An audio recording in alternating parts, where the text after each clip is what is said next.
My boss, Reginald P. Abernathy, had a rule. Anyone late by even 1 second for a mandatory team meeting would be fined $50. He'd soon learn how that felt. Reginald's rule was simple. Every Monday morning, we had a mandatory meeting at precisely 9 o'clock a.m. If you were even 1 second late, you paid $50, no exceptions.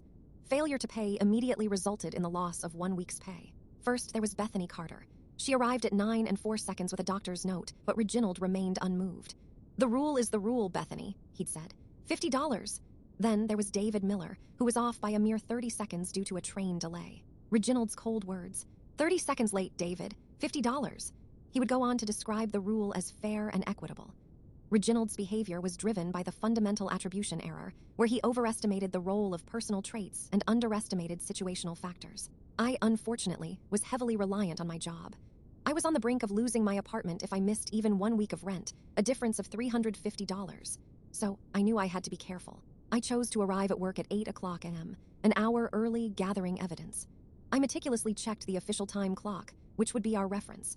I documented everything with timestamps on my phone, ensuring every second was accounted for, taking pictures of the clock every 10 minutes. It was Monday. 8:50 a.m. the team, myself included, was assembled. 8:55 a.m. still no Reginald. 8:58 a.m. a strange, expectant silence filled the room. 8:59 a.m. nerves started to visibly settle in. 9 o'clock a.m. nothing. The clock ticked to 9:01 a.m. still no Reginald. The clock showed 9:02 a.m. 9:03 a.m. whispers spread, a sense of anticipation, yet dread. One of many colleagues looked at me knowingly.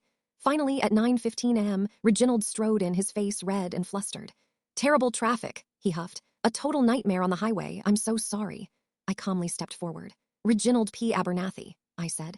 "According to Section 3, Paragraph 2 of the company handbook, you are now subject to a $50 fine." The meeting started at 9 o'clock a.m. Others immediately began recording with their phones. Just then, the regional manager, Beatrice Olson, arrived. "Reginald," she said sternly, "I have to agree with the team. Based on the documentation, you are 15 minutes late. You owe $50.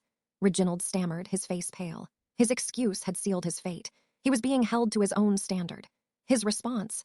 He coughed up the money instantly and made an announcement of the new company policy. Any late employee or executive would have all fines applied to the company's annual team party budget. It was a classic example of reciprocity, where his actions now reflected back on him.